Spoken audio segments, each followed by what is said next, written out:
ब्रह्मचर्य व्रत धारण कर लिया। क्या कर लिया? ब्रह्मचर्य व्रत 8 दिन का ले लिया। और ब्रह्मचर्य लेने के बाद सेठ ने क्रीड़ावश अनंतमती को भी ब्रह्मचर्य व्रत दिलवा दिया। और उनकी जो पुत्री थी, वो पुत्री को भी क्या कर दिया कि बता दिए कि बेटी तू भी क्या कर ले, अब अष्टमी का पर्व आ रहा है और तू भी ब्रह्मचर्य व्रत ले ले। तो क्या है, अन्य समय जब उसने व्रत ले लिया और व्रत लेने के बाद उसने अष्टमी का पर्व पूरा कर लिया। अष्टमी का पर्व पूरा हो गया। छोटी सी बच्ची थी और छोटी सी बच्ची ने अपने जीवन के जो बचपन के जो संस्कार होते हैं बहुत अनमोल हुआ करते हैं।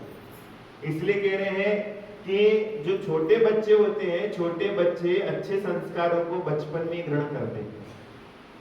और आप जैसा बच्चा चाहते हो वो बच्चा आप अपने बचपन में उसको बना सकते हो। बड़ा होने के बाद उससे कोई अपेक्षा करना खतरे से खाली नहीं। इसलिए जब तक बच्चा छोटा है तब तक उसको व्यवस्थित तरीके से ढालने का प्रयास आप जरूर करना। बड़ा होने के बाद उससे कोई भी अपेक्षा मत रखना, क्योंकि आप जैसे संस्कार अभी दोगे वैसा ही वो बचपन में भी उस संस्कार को पालन कर लेता है, वैसा ही जीवन जीने का प्रयास करता है। लेकिन अगर आपने बचपन में उसको स्वतंत्रता दे दी तो जैसा जीना चाहता है वैसा जी ले, और वो जब बच्चा 55 का हो जाता है तो वो आपके सामने कुछ नहीं करता, ना सुनता है ना आपको आप सुनाता जरूर है लेकिन सुनता नहीं। इसलिए जब तक बच्चा छोटा है तब तक आपको क्या करना चाहिए, उसके ऊपर बहुत अच्छा क्या करना चाहिए, संस्कार करना चाहिए। और बचपन के आप हमेशा याद करते होंगे कि बचपन में आपको जो पढ़ाया है वो आपको बुढ़ापे में भी याद रहता कि नहीं रहता। आप बचपन में कभी भगवान की स्तुति भी याद कर लिए होंगी तो आपको बुढ़ापे में याद रहता है, पूरा याद रहता वो। लेकिन अगर आप बुढ़ापे में कोई चीज याद करते हो तो दूसरे दिन याद रहता क्या? दूसरे दिन भूल जाते। अरे उसी दिन का तो छोड़ो, 1 घंटे के बाद भूल जाते हो।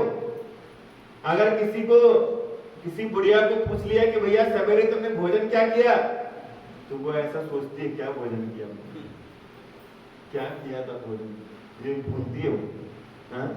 अपन जा रहे मैंने तुम्हारा बेटा कौन है, परिवार कौन है, ये नहीं भूलती वो, लेकिन वो सवेरे का भोजन क्या किया वो भूल जाती। तुम्हारे बेटे का नाम क्या है वो नहीं भूलेगी। तुम्हारे पास कितना पैसा है वो नहीं भूलेगी, लेकिन वो जरूर भूल जाती है। क्यों भूल जाती है? क्योंकि वो चीजें उसकी बुढ़ापे की कमाई है, और बुढ़ापे की कमाई में कुछ भी हाथ में नहीं रहता है। और इसीलिए जवानी जो होती है वो कमाई करने के लिए होती है। कमाई मैंने नोट कमाई के लिए नहीं होती। बुढ़ापे में जो काम आने वाली कमाई है वो जवानी की कमाई काम में आती है। अभी अगर आप पुण्य के काम करोगे तो बुढ़ापा आपका सुकून का निकल जाएगा, और अभी आप यहाँ वहां भागा दौड़ करने में जवानी निकाल दोगे तो बुढ़ापा आपको कहीं पर भी सुकून का नहीं जाने। इसलिए जीवन को बहुत अच्छे से जीना है तो हर तरीके के स्टेप को बहुत व्यवस्थित तरीके से समझदारी से निभाना पड़ेगा, तब जवानी और बुढ़ापा बहुत व्यवस्थित तरीके से जाए। इसलिए कहते हैं कि ये जो पर्व आते हैं इन पर्वों में अपने आप में घर में भी कैसा रहना चाहिए, सात्विक रहना चाहिए। जैसे आप पर्यूषण पर्व मनाते हो तो हर जैन व्यक्ति जो है रात में नहीं खाता, बाहर का नहीं खाता, और बाहर का नहीं खाता। लेकिन जैसे 10 दिन हो जाते हैं वो होटल वाले का कमाई दुगुनी हो जाती है। उसकी दुगुनी कमाई, मैंने एक ही दिन में जितना 10 दिन में वो कमाई नहीं करता है 11वें दिन उससे दुगुना कमाई कर लेता है। ये विशेषता है जैनों की। 10 दिन तो खाएंगे नहीं और 11वें दिन छोड़ेंगे नहीं, ऐसी विशेषता है। मैंने वो कहता है, हम जब एक था वहां पर अकलतरा में देख, कहने लगे सब्जी वाला था, कहने लगा महाराज जी आप जब से आए हो सब्जी में घाटा ही घाटा लग गया। कहने लगे सब्जी बेचना मैंने बहुत मुश्किल हो गया, क्योंकि सब्जी खरीदने वाला नहीं मिलता था उसको। और जैसे हम चले गए कहने लगे महाराज जी आप चले गए, ऐसी कमाई बम कमाई हो गई कि वो चौमासे में नहीं हुई। हाँ? तो ये तरीका ठीक नहीं है। मैंने 10 दिन अपन बहुत व्यवस्थित रहेंगे और 11वें दिन क्या है? हाँ? तो वैसा अपना जीवन नहीं होना चाहिए। अपन को अपने जीवन में कंटिन्यूटी होना चाहिए। लेकिन ये जो 10 दिन का त्योहार होता है वो अपन व्यवस्थित निभाते, कई लोग निभाते भी नहीं, कई लोगों को निभाना भी मालूम नहीं है। ये पर्युषण पर्व बहुत व्यवस्थित मनाते हैं। उसी तरीके से अष्टानिका का पर्व भी आता है, नंदीश्वर पर्व भी आता है, और इस नंदीश्वर पर्व में भी क्या करना चाहिए अपन को कि अपने धर्म का बहुत व्यवस्थित पालन करना चाहिए, ब्रह्मचर्य व्रत का पालन करना चाहिए। उसी तरीके से वो अनंतमती को बचपन में क्या कर दिया, उसके पिताजी ने महाराज जी के पास लेके गए और उन दोनों ने भी, दंपति ने ब्रह्मचर्य व्रत ले लिया और पिताजी ने हंसते हंसते कहा बेटा तू भी क्या कर ले, व्रत ले ले ब्रह्मचर्य व्रत, और उसने उसका पालन किया। और जैसे जैसे उसकी उम्र बढ़ती गई तो उम्र बढ़ने के बाद उसका क्या हो गया, जवानी आ गई। और जब जवानी आ गई तो पिताजी उसके बारे में सोचने लगे अब बिटिया का ब्याह करना पड़ेगा। बिटिया का ब्याह करोगे कि नहीं करोगे? हाँ? कब करोगे? कितनी उम्र में कराओगे? बेटी का विवाह करोगे कि महिला का विवाह कराओगे? हाँ? महिलाओं का विवाह होता है कि कन्याओं का विवाह होता है? हाँ? कन्या का होता है ना, क्या महिलाओं का होता है? हाँ? और जो लड़के का विवाह होता है ये पुरुष का विवाह होता है? हाँ? पुरुष का है, इसलिए पापड़ बेलने पड़ रहे तुम लोगों को, हर चीज में पापड़ है। इसलिए समय के साथ सब चीजें शोभा देती हैं। एक जगह गए थे हम लोग और वहां पर शादी चल रही थी और शादी में दूल्हा देखा तो 55 साल का दूल्हा, 55 साल का दूल्हा, और दुल्हन कितने साल की होगी फिर? ये समझने की बात है। तो ये उम्र शादी करने की नहीं है, ये तो शादी से मुक्त होने की उम्र है, उसमें तुम शादी कर रहे हो। तो इसलिए समय के साथ कन्याओं को ही मांगलिक माना है, महिलाओं को मांगलिक नहीं माना है। कौन सी महिला जो सौभाग्यवती होती है वो मंगल होती है, लेकिन कन्या मंगल होती है जब तक उसकी शादी के पहले, जब तक 16 साल के पहले तक वो मांगलिक रहती कन्या। 14 साल की उम्र की जो लड़की होती है वो कन्या मंगल स्वरूप में मानी जाती है। 14 साल के बाद जब तक शादी नहीं होती तब तक महिला भी मंगल नहीं है, महिला भी मांगलिक नहीं मानी जाती। जब उसकी शादी होगी, शादी होने के बाद उसको सौभाग्य कारक माना जाएगा, उसके पहले उसको सौभाग्यशाली नहीं माना जाएगा। इसलिए समय के साथ सभी को चलना चाहिए और समय के साथ सबको रहना चाहिए, नहीं तो फिर समय आपको आपकी ठिकाना और आपकी जो औकात है वो जरूर दिखा देता है। इसलिए वो बिटिया भी क्या हो गई, वो बिटिया भी अपनी उम्र में आ गई, जवानी में आ गई, और जवानी में आने के बाद उसके पिताजी सोचने लगे कि अब इस कन्या का ब्याह करना चाहिए। अब तो विवाह का अवसर आया तो उसने, पिताजी ने पूछा कि बेटी अब तुम्हारे लिए विवाह का समय आ गया है, अब तुम्हारी शादी करना चाहिए। तो अनंतमती ने पिताजी से कहा पिताजी आपने तो मुझे ब्रह्मचर्य व्रत दिलाया था। जब वो अपने पिताजी कहते कि बेटी तेरे लिए अब शादी का माहौल आ गया, शादी का समय आ गया, तो वो कहती है पिताजी आप ही ने तो मेरे लिए ब्रह्मचर्य व्रत दिलवाया था, इसलिए मैं विवाह से क्या प्रयोजन रखूं, मेरे को विवाह करने का कोई मतलब नहीं। तो सेठ ने कहा मैंने तो तुझे कौतूहलवश ब्रह्मचर्य व्रत दिलवाया था, क्या है मैंने तो ऐसे हंसी मजाक में तुम्हें ब्रह्मचर्य व्रत दिलवाया था, लेकिन अनंतमती ने कहा कि व्रत रूप धर्म के विषय में क्या किसी का कौतूहल होता है? कोई आश्चर्य रहता है? जब भी धर्म का कोई भी श्रेणी रहती, धर्म का कोई भी कार्य रहता है, उसमें कुछ भी कार्य ऐसा रहता है कि जो हंसी मजाक में किया जाता है। तो सेठ ने कहा, पुत्री, नंदीश्वर पर्व के 8 दिन के लिए ही तुझे ब्रह्मचर्य व्रत दिलाया था। कहने लगे कि मैंने जो व्रत दिलवाया था वो 8 दिन के लिए दिया, ब्रह्मचर्य व्रत दिलाया था वो 8 दिन के लिए दिया, और ना कि सदा के लिए। अनंतमती ने कहा, पिताजी, भट्टारक महाराज ने तो वैसा नहीं कहा था, लेकिन जो महाराज है उन्होंने तो नहीं कहा था कि आप 8 दिन का पालन करो। भट्टारक जो नाम आता है वो मुनियों के लिए आता है। भट्ट माने क्या? भट्ट माने विद्वान, जिनके पास ज्ञान होता है वो क्या है? ज्ञानी होता है। और ये मुनियों की संज्ञा है भट्टारक, मुनियों को कहा जाता है भट्टारक।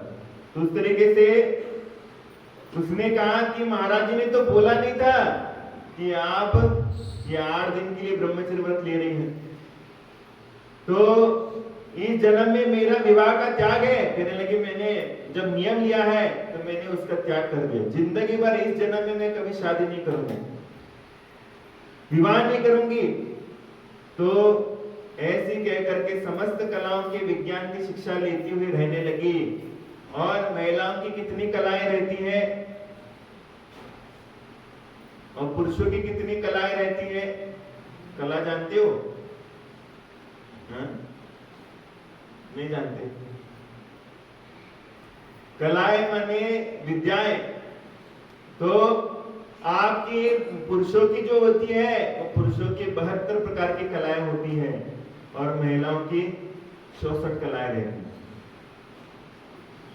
महिलाओं की 64 कलाएं होती हैं और पुरुषों की 72 प्रकार की कलाएं होती हैं। तो वो अनंतमती 64 कलाओं में प्रवीण हो गई। और एक बार जब वो पूर्ण यौवनवती हो गई तब चैत मास में अपने घर के उद्यान में झूला झूल रही थी। चैत मास में झूला लगा था तो झूले में झूल रही थी। तब उसी समय विजयात पर्वत की दक्षिण श्रेणी में स्थित किन्नरपुर नगर में रहने वाला कुंडल मंडित नाम का विद्याधरों का राजा अपनी सुकेशी नामक स्त्री के साथ आकाश में जा रहा था। क्या है कि ये विद्याधर लोग होते हैं। विद्याधर माने क्या? जो विद्या को धारण करने वाले होते हैं वो विद्याधर कहलाते हैं।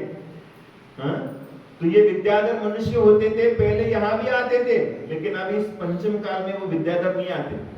पंचम काल में कोई देवता नहीं आते स्वर्ग के, पंचम काल में कोई भी विद्याधर यहाँ पर नहीं आते हैं, पंचम काल में कोई भी चारण रिद्धिधारी मुनिराज नहीं होते हैं, और पंचम काल में कोई मोक्ष भी नहीं जाता। ये सब पुण्य क्षीण हो गया, सभी का पुण्य क्षीण हो गया है, इसलिए ये अतिशय देखने को नहीं मिलेगा आपको। और ये विद्याधर लोग अपनी जैसे रहते हैं, मनुष्य रहते हैं, लेकिन इनको जन्म से विद्याएं रहती हैं। जैसे आप लोग कौन से मनुष्य हो? कौन से मनुष्य कहलाओगे? आपको क्या कहा जाएगा? कर्म भूमि का मनुष्य कहा जाएगा। और उनको भी कर्म भूमि का मनुष्य है, लेकिन कर्म भूमि का मनुष्य होने के बाद भी उनको कहा जाएगा विद्याधर मनुष्य, क्योंकि उनको जन्म से विद्याएं सिद्ध होती है। उनके पिता को विद्याएं रहती है, वैसे ही उनको भी विद्याएं रहती है। आपके पिताजी को कोई विद्या थी क्या? विद्या नहीं। वैसे ही आपको भी विद्याएं नहीं है, उनको जन्म से विद्याएं मिलती है। इसलिए ऐसे विद्याधर आते थे, अभी भी है वो, लेकिन अभी यहाँ नहीं आते। ये विजयार्थ पर्वत है। विजयार्थ पर्वत के उत्तर और दक्षिण श्रेणियों में एक तरफ उत्तर दिशा में 60 नगरियां है और दक्षिण दिशा में 50 नगरियां, 110 नगरियां हैं। और इसमें यहाँ पर कुंडल मंडित नाम का राजा दक्षिण दिशा की श्रेणी में कुंडलपुर नाम राजा राज्य करता था, और उसकी सुकेशी नाम की स्त्री थी, और ये आकाश में जाते थे। ये विद्याधर जो होते हैं वो विमान से जाते हैं, विमान में बैठ करके आकाश में इनका विहार होता है। और उसने अनंतमती को देखा और देखते ही विचार करने लगा कि इसके बिना जीवित रहने से क्या प्रयोजन है। तो जैसे ही वो विद्याधर ने देखा ये लड़की जो है वो क्या है, झूले में झूल रही है, हा? तो झूले में झूल रही है तो सभी की जो नजर है उस कुंडल मंडित की नजरें उस कन्या के ऊपर पड़ गई और कन्या के ऊपर पड़ने के बाद उसकी सुंदरता उसको मोहित कर गई और उसने उस अनंतमती को देखा और देखते ही विचार करने लगा कि इसके बिना जीवित रहने से क्या प्रयोजन है, इसके बिना मैं कैसे जीवित रह सकता हूं। ऐसा विचार कर वह अपनी स्त्री को तो घर छोड़ाया और शीघ्र ही आकर विलाप करती हुई अनंतमती को हर ले आया और क्या कर गया कि ऐसा विचार करके उसने सोचा कि मैं अपनी पत्नी जब तक हूं तब तक तो इसको मैं लेके नहीं जा सकता, क्योंकि पत्नी के सामने इस कन्या का अपहरण कैसे करूंगा। इसलिए उसने क्या कर लिया, उसकी पत्नी को अपने नगर में जाकर के पुनः छोड़ के आ गया और छोड़ के आ गया और वहां पर आने के बाद अनंतमती का अपहरण कर लिया। वो झूले में झूल रही थी, उसका अपहरण कर लिया और अपहरण करने के बाद आकाश में ले जा उड़ा और जब वो आकाश में जा रहा था उसने अपनी स्त्री को सुकेशी को वापस आते देखा और जो है उसने उसका अपहरण कर लिया अनंतमती का। लेकिन उसकी पत्नी जो है वो कहने लगे मेरे श्रीमान जी ने मेरे आज को ऐसे फटाक से कैसे झटके से कैसे घर में छोड़ दिया, अब मैं इनका जरूर कुछ ना कुछ तो दाल में काला है तो देखने जाना पड़ेगा। तो उसकी पत्नी भी क्या करती है, पीछे से आती है और जैसी पत्नी आती है वापिस वैसे क्या होता है, देखते वो भयभीत हो गया और उसने प्रण लघु विद्या देकर के अनंतमती को महाअटवी में छोड़ दिया और जैसी उसकी पत्नी वापस आती है वैसे डर गया वो और उस कन्या के लिए विद्या देता है। पर्ण लघु विद्या मैंने क्या है कि वो आकाश में उड़ रहा था तो अब उसको नीचे छोड़ना है, तो नीचे छोड़ने के लिए उसको धीरे धीरे धीरे धीरे नीचे जाने के लिए उसने वो विद्या जोत दे दी और उसको नीचे उतार दिया और उसको भी कहा भयानक जंगल में छोड़ दिया। कहा जंगल, वो क्या मूर्तिजापुर गांव थोड़ी था, उसको तो घने जंगल में छोड़ दिया और वहां उसे रोती हुई देख करके भीम नामक भीलों के राजा अपनी बस्ती में ले गया। और क्या हुआ, वो जंगलों में कौन रहता है, भील लोग रहते, आदिवासी लोग रहते थे पहले जंगलों में। तो वो जंगलों में उसकी आवाज को देख करके वहां का जो राजा था भीम, उसने क्या कर दिया, उसको ले गया अपनी जगह पर और मैं तुम्हें अपनी प्रधान रानी का पद देता हूं, तुम मुझे चाहो ऐसा कह करके रात्रि के समय उसके ना चाहने पर भी उसका उपभोग करने के लिए उद्यत हुआ और वो लेके गया आदिवासी और लेके जाने के बाद कहने लगा तुम मेरे साथ विवाह कर ले, मैं तेरे लिए अपनी सबसे बड़ी रानी बनाऊंगा। ऐसा कहने के बाद वो उसके ऊपर अनाचार करने के लिए जैसे उद्यत हुआ तो व्रत के महात्म्य से वन देवता ने उस भील के राजा की अच्छी पिटाई करी और जिसका शील अच्छा रहता है, जिसका चारित्र अच्छा रहता है, उसके देवता भी क्या करते, सुरक्षा करते।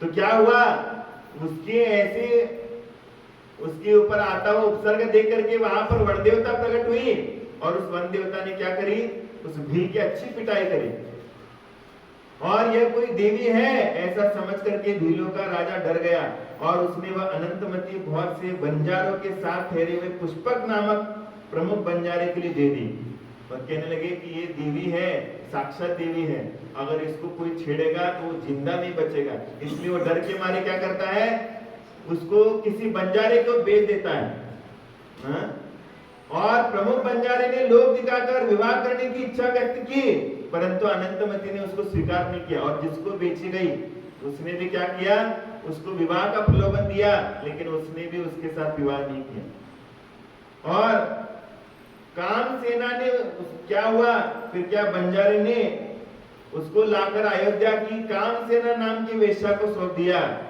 अब जब कोई व्यक्ति अपने काम की नहीं रहती है तो क्या करता है आदमी, उसको घटिया से घटिया स्थानों पर पहुंचा देता है। जैसे तुम लोग क्या क्या लेके आते हो बाजार से? बाजार से लेके आने के बाद वो जो चीजें अपन इस्तेमाल करते हैं और इस्तेमाल लेने के बाद कहाँ डाल देते हो उसको?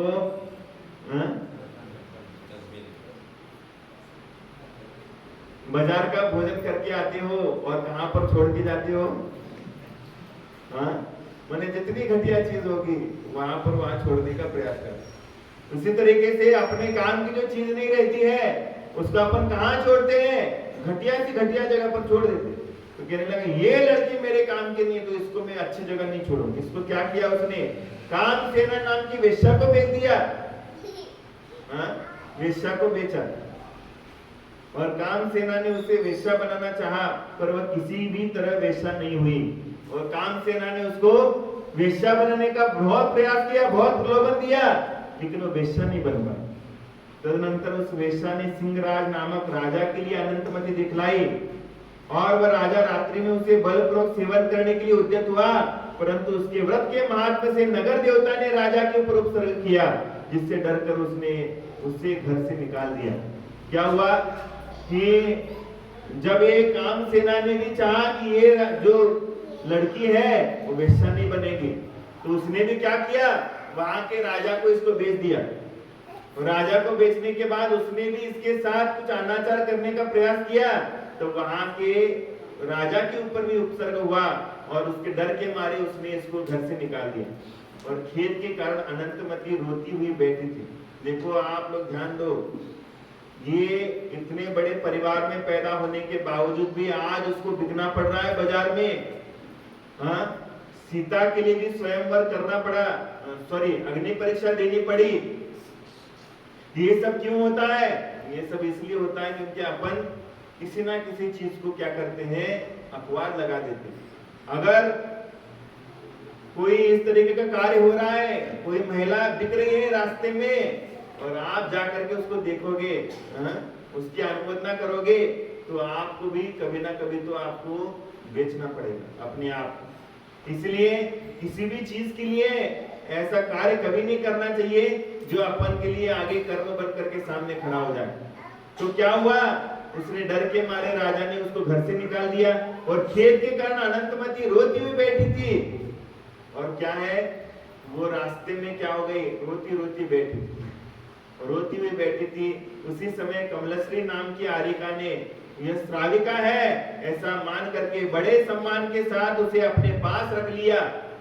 और वहीं पर क्या हुआ? एक आरिका माता जी जा रही थी रास्ते से, और आरिका माता जी जा रही थी तो उन्होंने सोचा कि ये तो अच्छी लग रही है, श्राविका अच्छे घर की लड़की लग रही है। तो उसने माता जी ने पूछा और उन्होंने कहा तुम्हें डरने की कोई आवश्यकता नहीं है, तुम मेरे साथ रह लेना। तदनंतर अनंतमती का शोक भुलाने के लिए प्रियदत्त सेठ बहुत से लोगों के साथ वंदना भक्ति करता हुआ अयोध्या गया। और अनंतमती की याद तो उसके पिताजी को बहुत आती थी, लेकिन याद आने के बावजूद भी अनंतमती का कहीं से आता पता नहीं लगता था। तो वो एक बार ऐसा हुआ, नियोग आ गया कि वो अयोध्या के जिन मंदिरों के दर्शन करने के लिए जा रहा था अपने पूरे परिकर के साथ, और अपने साले जिंदत सेठ के घर संध्या के समय पहुंचा। उसका साला था अयोध्या में, तो साले के पास पहुंच गया और वहां उसने रात्रि के समय पुत्री के हरण का समाचार कहा। और वहां पर जाकर के उसने अपने साले को बताया कि मेरी पुत्री का अपहरण हो गया है। प्रातःकाल होने पर सेठ प्रियदत्त तो वंदना भक्ति करने के लिए गए। इधर जिंदत सेठ की स्त्री ने अत्यंत गौरवशाली होने के निमित्त उत्तम भोजन बनाने और घर में चौक पुरने के लिए कमलश्री आरिका की श्राविका को बुलवा लिया। और इधर क्या हुआ, जिस साले के यहाँ पर इस सेठ जी जा रहा था उसी के यहाँ पर क्या हुआ, माता जी का पड़गान होना था। और माता जी के पड़गान के लिए क्या किया, उसने अनंतमती को चौक पुरने के लिए बोल दिया। चौक जानते तुम लोग, रंगोली बोलते, रंगोली निकालते हैं जिसको चौक बोलते।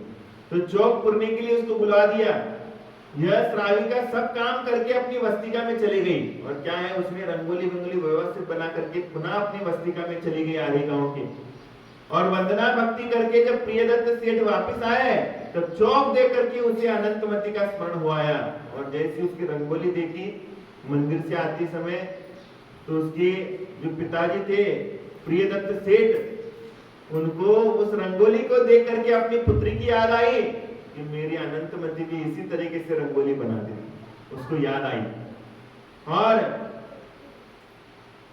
उन्होंने गदगद वचनों से, क्या है, उसके हृदय में गहरी चोट लगी और गदगद वचनों से अश्रुपात करते हुए उन्होंने कहा कि जिसने यह चौक पुरा है उसे मुझे दिखलाओ। कहने लगे कि जिसने ये रंगोली बनाई है उसको जरूर मेरे सामने खड़ा करो। तो तदनंतर वह श्राविका बुलाई गई और पिता और पुत्री का मेल होने पर जिनदत्त सेठ ने बहुत भारी उत्सव किया और जैसे उस लड़के को बुलाया गया तो वो और कोई नहीं थी, उसी सेठ की पुत्री थी जिसका नाम अनंतमती था। और ये दोनों पिता पुत्र मिल गए। मिलने के बाद उत्सव हुआ। अनंतमती ने कहा कि पिताजी कहते हैं कि अब बिटिया तुम मिली हो तो तुम अब चलो अपने घर चलते हैं। तो जैसे पिताजी कहते तुम घर चलो तो कहते हैं पिताजी मेरा घर वो नहीं है, मेरा घर तो यही है। मेरा घर कहाँ है? मेरा घर तो यही है। कहने लगी मैं उस घर में नहीं जाऊंगी जो नष्ट होने वाला है, मैं ऐसे घर में जाऊंगी जहां से कोई आदमी वापस आता ही नहीं है, ऐसे घर में जाना चाहती हूँ। कृपा करके आप मेरे लिए तप करने की आज्ञा दे दो, मेरे लिए दीक्षा लेने की आज्ञा दे दो। मैंने संसार की विचित्रता देख ली है। तदनंतर कमलश्री आरिका के पास जाकर के उस अनंतमती ने दीक्षा लेकर के बहुत समय तक तप साधना करी और तप साधना करने के बाद अंत में संन्यास पूर्वक मरण करते हुए उसी की आत्मा जो है सहस्त्रार स्वर्ग में जाकर के देव हुई। बताते स्त्रीलिंग का अगर छेदन करना है तो सम्यक दर्शन प्राप्त करना पड़ेगा। स्त्रीलिंग का हमेशा के लिए छेद करना है तो आरिकाओं के व्रत धारण करने पड़ेंगे। अगर आरिका बन करके आपने संलेखना संन्यास ग्रहण कर लिया तो भविष्य में कभी भी आपको स्त्री पर्याय नहीं मिलेगी। और जब तक आरिकाओं के व्रत धारण करते नहीं हो, सम्यक दर्शन को प्राप्त नहीं करते, तब तक आपको स्त्री बनना पड़ेगा। इस पर्याय में भी महिला स्त्री बनी, अगली पर्याय में भी। जब तक आपको सम्यक दर्शन नहीं होगा तब तक स्त्री पर्याय को प्राप्त ही करना पड़ेगा। और दूसरे के घर में जाकर के बर्तन ही मांगना पड़ेगा, कपड़े धोना पड़ेंगे। इसलिए सम्यक दर्शन को, और यहाँ पर भी ऐसा नहीं कि यहाँ पर पुरुष लोग महिला नहीं होती, स्त्री पर्याय। जो पुरुष ब्यूटी पार्लर में जाता है, जो पुरुष ज्यादा मैंने अपने लिए सजने का प्रयास करता है, बार बार ऐसे आईने में देखेगा, ऐसा करेगा वैसा करेगा, और नाना तरीके के परफ्यूम लगा के घूमेगा, वो अगली पर्याय में जाके स्त्री पर्याय को प्राप्त होगा। जिसको ज्यादा सजने की चीजें मैंने इच्छा रहती है वो पुरुष जाकर के महिला बनता है, और जो महिलाएं ज्यादा सजने की इच्छा रखती है वो भी पुनः महिला होगी। ये सारी जो अपने स्वयं के पुरुषार्थ होते हैं, इसी पुरुषार्थ की बलबुद्धि में सब कुछ कार्य होता है। ये सब कुछ कार्य ऐसा होता है। इसलिए उसने अंत में आरिकाओं के व्रत धारण कर लिए और आरिकाओं की दीक्षा लेने के बाद तप किया, और तप करने के बाद अब वो सहस्त्रार स्वर्ग में जाकर के देव बन गए। ये संयम पालन करने का फल बहुत मीठा होता है। इसलिए जो नियम लेगा, जो संयम को पालन करता है, वो स्वर्ग में जाकर के ही पैदा होता है, वो यहाँ पर भटकता नहीं है। लेकिन वहां से आने के बाद आएगा, लेकिन ऊंचे खानदान में जाएगा, लेकिन यहाँ से जब जाएगा तो स्वर्ग में जाएगा। इसलिए सभी को अपनी शक्ति के अनुसार यथासंभव संयम का पालन करना चाहिए, और संयम का पालन करने से ही अपने जीवन की उन्नति होगी। इसी भावना के साथ आज का समय आपका हो गया। जय बोलो महावीर भगवान की। सभी लोग ध्यान दो कि